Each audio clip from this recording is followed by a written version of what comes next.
Сәлеметсіздер ме, қайырлы күн. Бүгінгі айдарымыз рух берген ұлы тұлғалар айдары, 3-ші бөлім.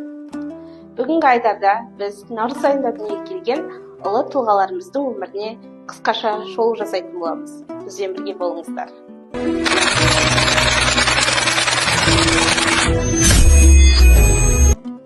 Бүгінгі айдарымыздың алғашқы тұлғасы Әлихан Бөкейханов Нұрмағамбетұлы. Әлихан Бөкейханов Семей облысының тумасы болып келеді. Әлихан Бөкейхановтың өмірге келгеніне биыл 160 жыл толып отыр. Әлихан Бөкейханов ұлт азаттық қозғалысының көшбасшысы, Алашорда үкіметінің жетекшісі, ғалым әрі публицист. Әлихан Бөкейхановтың қазақ қоғамын жаңғыртуда, ұлттық мемлекеттің идеясын қалыптастыру жолында күресіп, заманауи саяси экономиканың ой өрісінің дамуына ерекше үлес қосып жүрген тұлғаларымыздың бірегейі. Әлиханның мұрасы тәуелсіздік идеясының мәңгілік тұғыры. Бүгінгі айдарымыздың келесі тұлғасы Сатыбалды Нарымбетов Жәлелұлы. Сатыбалды Нарымбетов Түркістан облысы Ашсай ауылының тумасы болып келеді. Биыл Сатыбалды Нарымбетовке дүниеге келгеніне 80 жыл толып отыр. Сатыбалды Нарымбетов қазақ кино өнерінің көрнекті тұлғасы, режиссер, кинодраматург әрі жазушы. Сатыбалды Нарымбетовтың Мұстафа Шоқай көзімнің қарасы фильмдерінде ұлттық тарих пен адам табиғатының терең толғауымен ерекшеленіп отырады. Нарымбетов шығармашылығы қазақ киносының көркем деңгейін көтерген құнды мектеп секілді. Бүгінгі айдарымыздың келесі тұлғасы Манарбек Ержанов. Манарбек Ержанов Қарағанды облысы Ақтолағай ауылының тумасы болып келеді. Манарбек Ержановтың бүгінде дүниеге келгеніне 125 жыл толып отыр. Манарбектің орындаушылық мәдениеті бүгінде қазақ өнерінің алтын қорына енген. Оның бүгінде қоңыр дауысы, сахналық шеберлігі ұлт музыкасына жаңа тыныс сыйлап, халық мұрасын кеңінен танытты.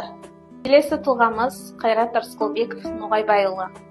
Қайрат Рысқұлбеков Жамбыл облысы Мойынқұм ауданының тумасы.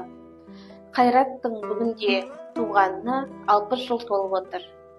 Қайрат 1986 жылы желтоқсан көтерілісінің символына айналған ержүрек жас. Әділдік пен еркіндік жолында күрескен қайсар тұлға. Оның қысқа ғұмырындағы көрсеткен батылдығы мен ерлігі қазақ жастарының тәуелсіздікке деген ерік жігерін оятатын тарихи оқиға ретінде мәңгілік сақталады. Келесі тұлғамыз Мәкілқожа Құланбаев Иманәліұлы. Мәкілқожа Құланбаев Алматы облысы Жамбыл ауданының тумасы. Бүгінде Мәкілқожа Құланбаевтың туғанына 100 жыл толып отыр.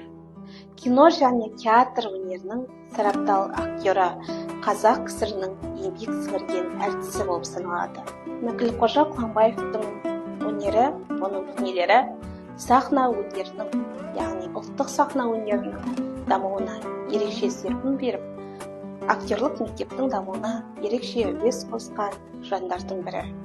Табиғи талант пен кәсіби шыңдалудың үйлесімі Құланбаевты қазақ мәдениетінің көрнекті өкіліне айналдырды. Бүгінгі айдарымыздың шешуші тұлғасы Қаршыға Ахмедияров. Қаршыға Ахмедияров Атырау облысы Махамбет ауданының тумасы болып келеді. Бүгінде Қаршыға Ахмедияровтың туғанына 80 жыл толып отыр. Қаршыға Ахмедияров күйшілік мектептің көрнекті өкілі, домбырашы, Қазақстанның халық әртісі. Оның орындаушылық шеберлігі, қиын күйлерді жаңа қырдан дамытуы, шәкірт тәрбиелеудегі еңбегі қазақ өнерінің, қазақ музыкасының өсіп өркендеуіне үлкен үлес қосып жүрген тұлғаларымыздың бірі ретінде саналады. Бүгінгі айдарымыз, яғни наурыз айында дүниеге келген тұлғаларымыздың өміріне қысқаша шолу жасадық. Бізбен бірге болғандарыңызға үлкен рахмет. Келесі кездескенше.